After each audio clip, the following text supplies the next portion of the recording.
오늘 주신 하나님의 말씀은 신명기 11장 18절에서 25절까지 말씀이 되겠습니다. 구약성경 279면 신명기 11장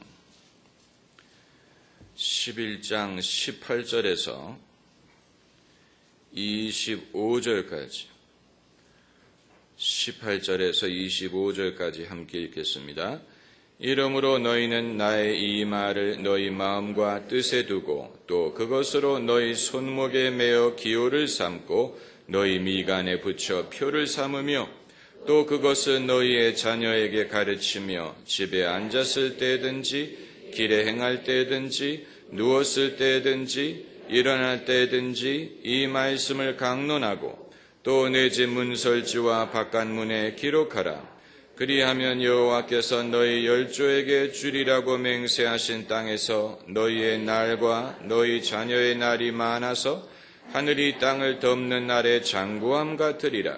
너희가 만일 내가 너희에게 명하는 이 모든 명령을 잘 지켜 행하여 너희 하나님 여호와를 사랑하고 그 모든 도를 행하여 그에게 부종하면 여호와께서 그 모든 나라 백성을 너희 앞에서 다 쫓아내실 것이라.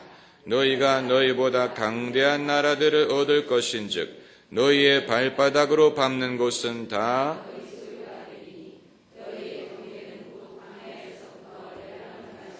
유브라데 하수라 서해까지라.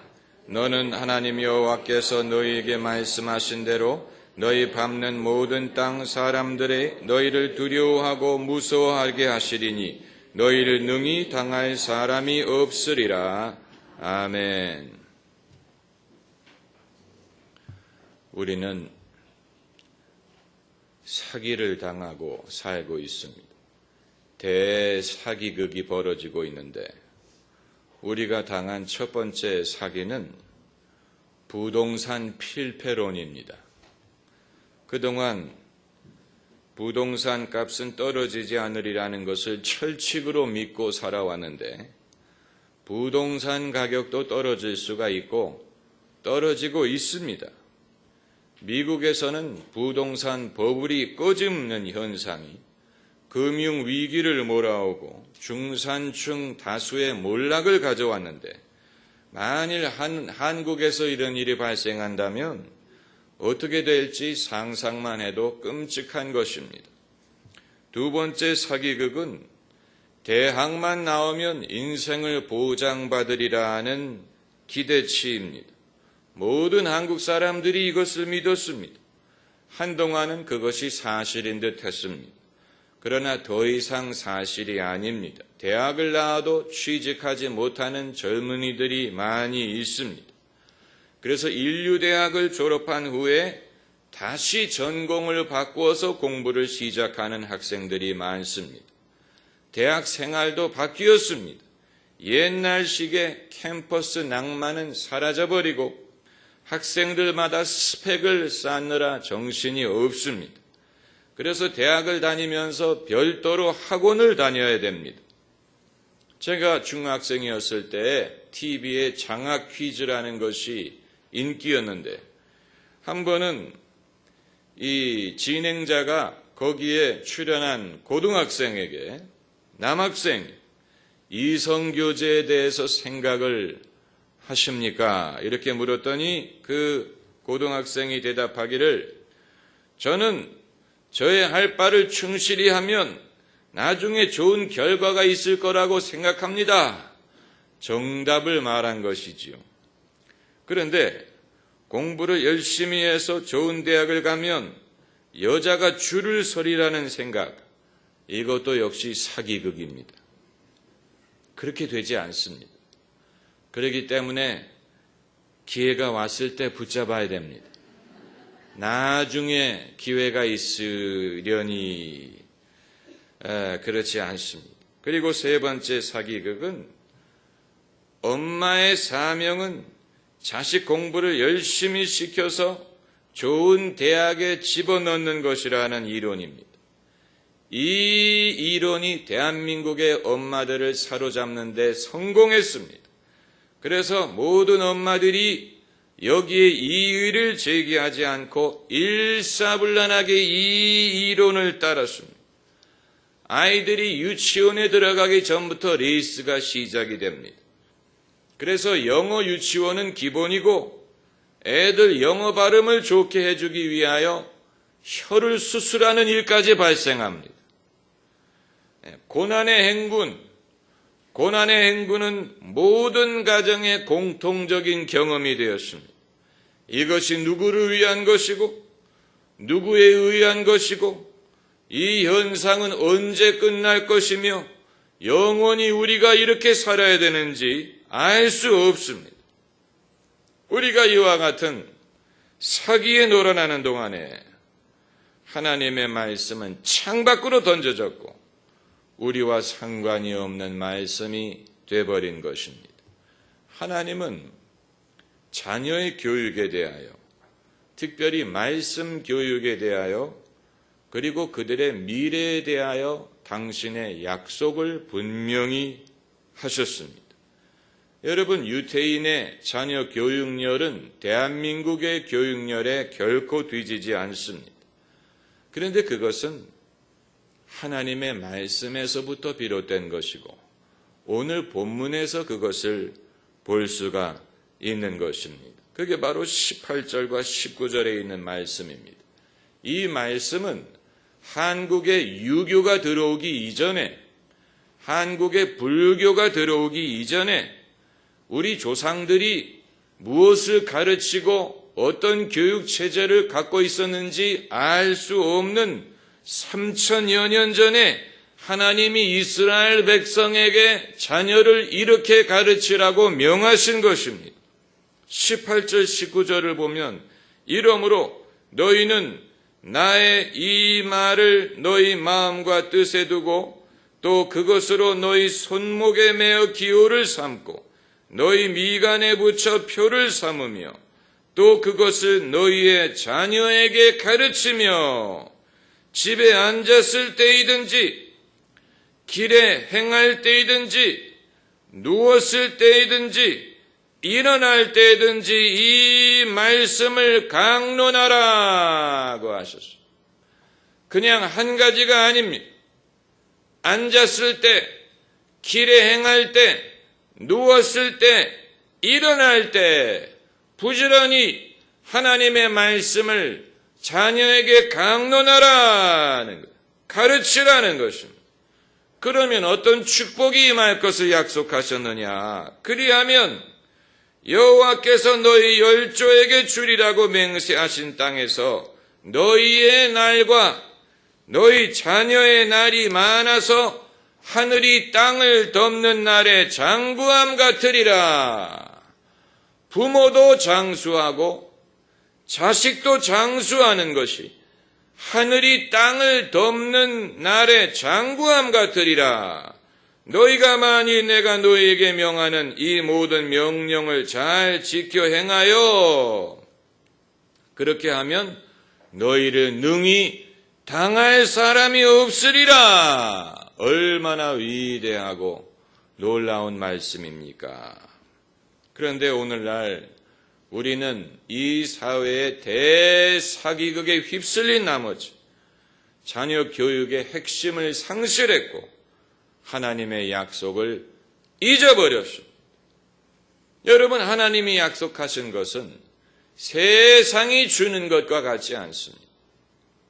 예수님 말씀에 내가 주는 평강은 세상이 주는 것과 같지 아니하니라고 말씀하신 것처럼 하나님이 약속하시는 것도 세상이 주는 것과 같지 않습니다.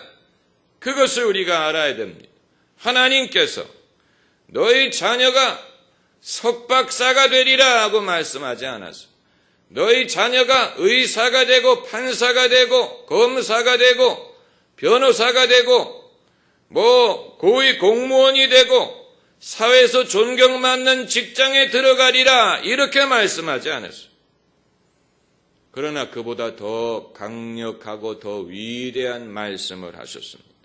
여호와께서 그 모든 나라 백성을 너희 앞에서 다 쫓아내실 것이라.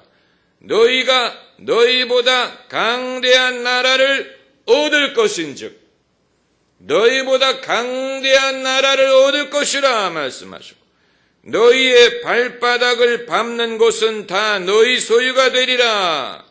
너희 밟는 모든 땅 사람들로 너희를 두려워하고 무서워하게 하리라.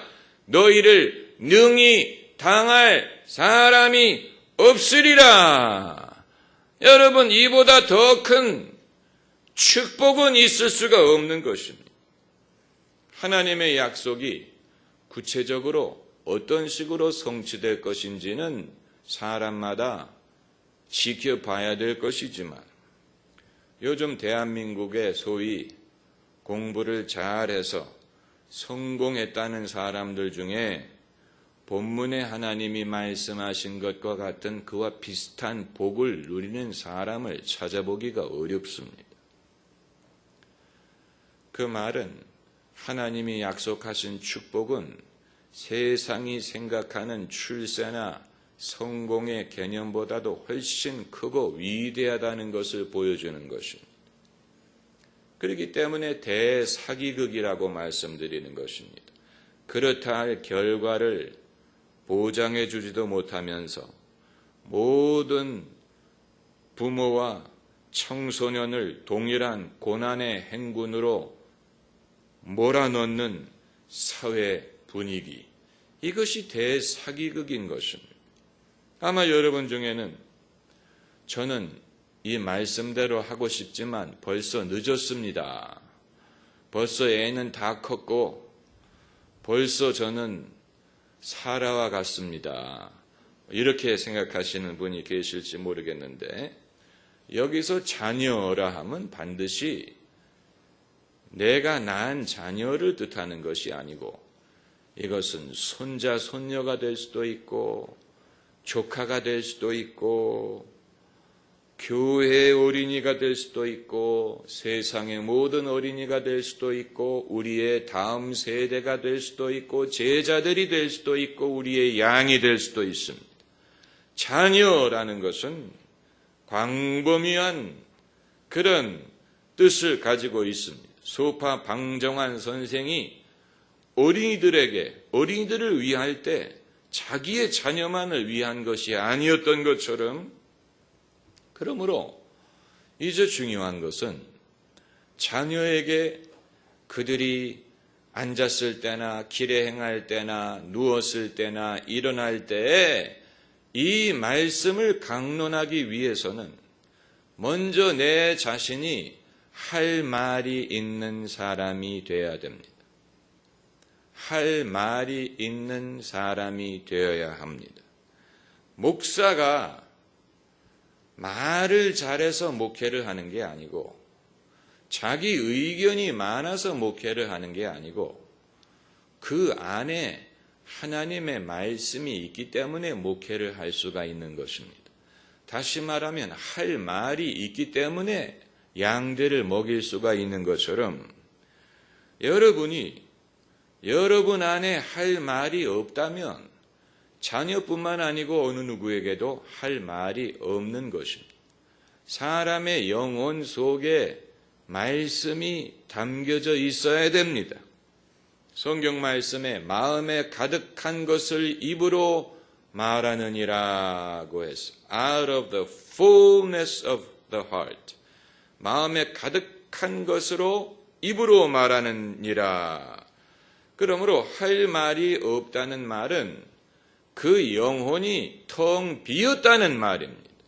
그 영혼에 아무것도 없다는 얘기입니다. 그 안에 성령도 안 계시고 그 안에 말씀도 없고 그 안에 믿음도 없고 그 안에 아무런 지혜가 없다는 얘기입니다.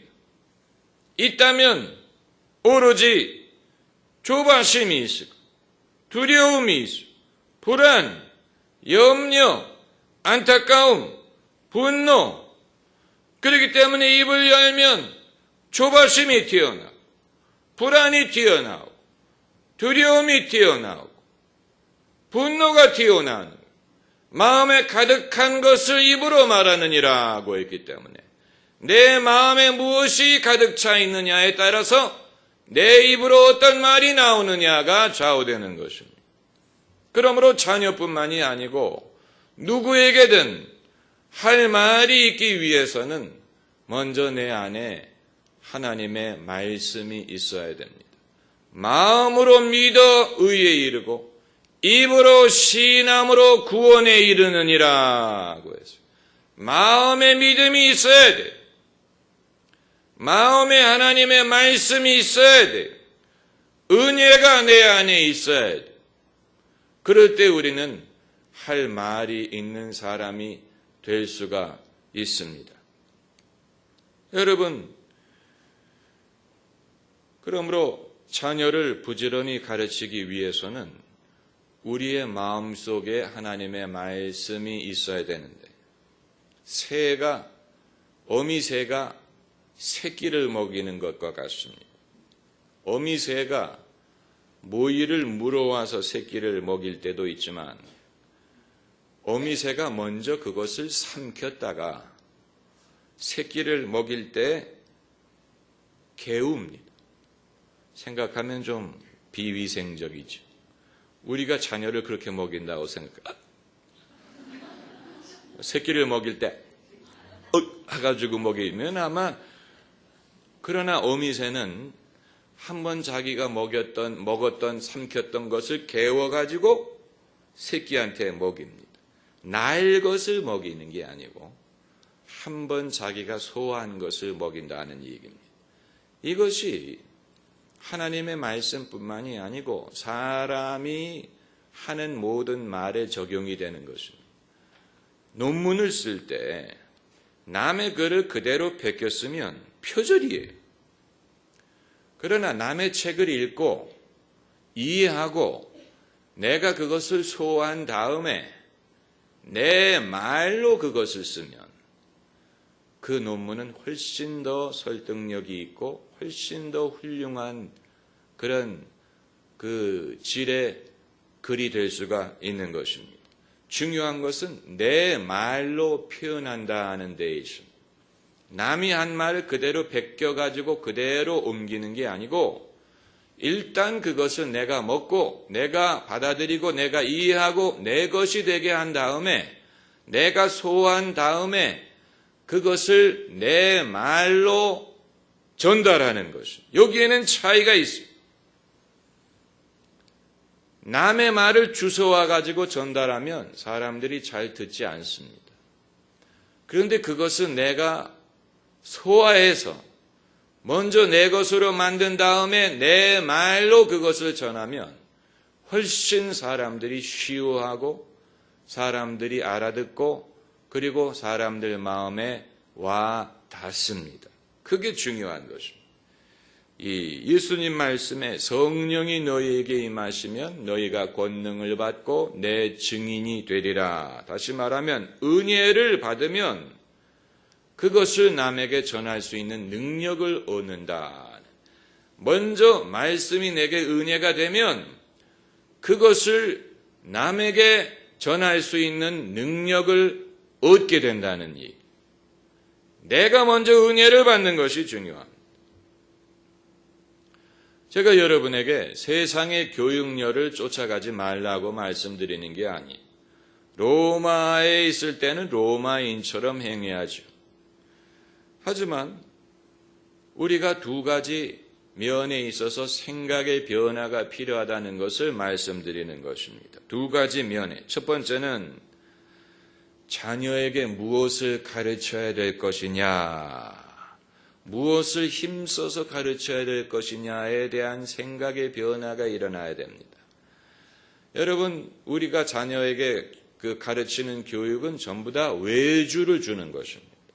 전부 다 학원에 맡기는 것입니다. 선생님들에게 맡기는 것이지 부모가 직접 수학, 국어, 영어를 가르치는 게 아니죠. 그러나 하나님의 말씀은 이건 외주를 주는 게 아니고 부모가 직접 가르쳐야 되는 것입니다. 이건 누구 다른 사람에게 맡기는 게 아니, 주일학교 선생님에게 외주를 맡기는 게 아니고 부모가 부지런히, 그래서 길에 행할 때, 이 말은 학원 데리고 갈 때, 학원 데리고 가면서 차 안에서 말씀을 가르치고, 앉았을 때, 그 말은 밥 먹을 때라. 왜냐하면 애들이 집에 와서 앉아있을 때는 컴퓨터 할 때와 밥 먹을 때밖에 없어요. 그러므로 앉았을 때, 또 누웠을 때, 잠자기 전에, 일어날 때, 하루 일과를 시작하기 전에 부지런히 말씀을 가르치라. 우리가 무엇을 가르쳐야 될 것인가에 대한 분명한 생각의 변화가 있어야 돼요. 그리고 두 번째는 진정한 성공이 무엇이냐에 대한 생각의 변화가 있어야 됩니다. 자녀가 진정 잘 되는 것의 기준이 무엇이냐에 그 변화가 일어나야 됩니다. 우리는 한 가지만을 생각합니다. 자녀가 잘 되는 것은 한 가지만 생각해요. 굳이 제가 설명할 필요 없어요. 이미 다 알고 있기 때문에. 그러나 하나님이 주시는 축복의 영역은 사람이 생각하는 것보다도 훨씬 광대하고 다양하고 더 크고 위대합니다. 하나님이 영적인 축복만을 주시는 게 아니에요. 그건 잘못 생각하는 것입니다. 하나님은 이 땅에 속한 축복도 주시는데 우리가 꿈꿀 수 없는 더 큰 분량의 복을 계획하고 계십니다. 할렐루야. 그래서 남의 나라 백성들을 내 앞에서 쫓아낸다. 그래서 그 말은 공부 열심히 한 애들이 이 회사를 차리고 회사의 중역이 됐는데 그것을 가져다가 여러분 자녀에게 준다는 얘기입니다. 또 세상의 방식대로 공부 열심히 해서 출세한 사람이 여러분의 자녀 밑에 와서 일하는 날이 옵니다. 여러분의 자녀에게 나 좀 당신 회사에서 일 좀 하게 해달라 하고 부탁하는 날이 올 수가 있습니다. 소위 인재들이 세운 회사가 자금난을 당했을 때 그 회사의 구제금융을 여러분이 주는 날이 올 수가 있어요. 그게 바로 이 성경에서 너희보다 큰 나라를, 너희보다 강한 나라를 너희에게 주리라. 그렇지 않았습니까? 오늘 본문에 이 20 몇 절에 있지 않습니까? 23절에 너희가 너희보다 강대한 나라들을 얻을 것인즉, 더 유능하고 더 공부도 잘하고 그랬던 나라를 너희가 얻을 것이다 라는, 그들이 너희 소유가 되리라. 여러분 이러한 꿈을 가져보신 적이 있습니까? 너희 발 밟는 모든 땅 사람들이 너희를 두려워하고 무서워하게 하시리니 너희를 능히 당할 사람이 없느니라. 그러므로 여러분이 걸어오는 것을 보기만 해도 사람들이 두려워하는 거예요. 저 사람이 여기 못 밟게 해라. 왜냐하면 밟는 땅을 주신다 그랬으니까 여기 못 들어오게 해라. 밟으면 안 된다. 우리가 좀 하나님의 말씀을 좀 믿어야 됩니다. 너희 밟는 모든 땅 사람들이 너희를 두려워하고 무서워하게 하시리니 너희를 능히 당할 사람이 없으리라. 한번 따라해 보세요. 당할 사람이 없으리라. 이게 강하고 담대한 믿음이. 그래서 세상 사람들이 여러분에게 자녀 교육의 비결을 물어보는 날이 오는 것을 상상하셔야 됩니다. 어떻게 자녀를 키우셨습니까? 그랬을 때 제가 한 일은 성경 말씀대로 하나님의 말씀을 우리 애들에게 부지런히 가르친 것밖에 없습니다. 길에서 행할 때, 집에 누웠을 때, 앉았을 때, 일어날 때 하나님 말씀을 부지런히 가르친 것밖에 없습니다. 그렇게 간증하는 사람을 도대체 본 적이 없어요. 우리 아이는요, 교과서대로만 공부했고요, 최선을 다했고요, 학원 안 보냈고요, 전부 다 거짓말. 네, 전부 다 그런 얘기지. 어렸을 때부터 책을 많이 읽혔고요, 어디 캠프를 보냈고요, 어쩌고저쩌고. 그게 아니고, 저는 성경 말씀대로 부지런히 하나님의 말씀을 가르쳤더니, 하나님 말씀대로 정말 당할 자가 없게 하리라고 말씀하셨는데 정말로 그렇게 됩니다. 여러분, 이 말씀이 괜히 여기에 기록되어 있으리라고 생각하면 안 됩니다. 그것뿐만이 아니에요. 20절 말씀을 보면은 또 내 집 문설주와 바깥문에 기록하라. 저희 교회는 12주년을 맞아서 성도님들에게, 열심히 오시는 성도님들에게만 문설주에, 이 대문 문설주에 붙일 하나님의 말씀 패를 만들어서 나눠드리려고 합니다. 왜냐하면 하나님이 그렇게 이게 부적이 아니에요. 여기에 내 집 문설주와 바깥문에 기록하라. 그래서 유대인들은 지금도 대문에다가 이 히브리어로 된 말씀을 붙입니다. 그래서 우리도 하나님의 말씀대로 기쁜 소식 교회 교인들이 그 집 문설주에 하나님의 말씀에 패를 붙이라. 물론 그보다 더 중요한 것은 그 말씀을 우리 마음속에 두는 것이죠. 이건 하나님이 명하신 것입니다. 그래서 하나님의 말씀이 우리의 마음, 우리의 가슴, 우리의 자녀, 우리의 집에 가까이 하게 하기 위한 것입니다. 할렐루야. 기도하십시다.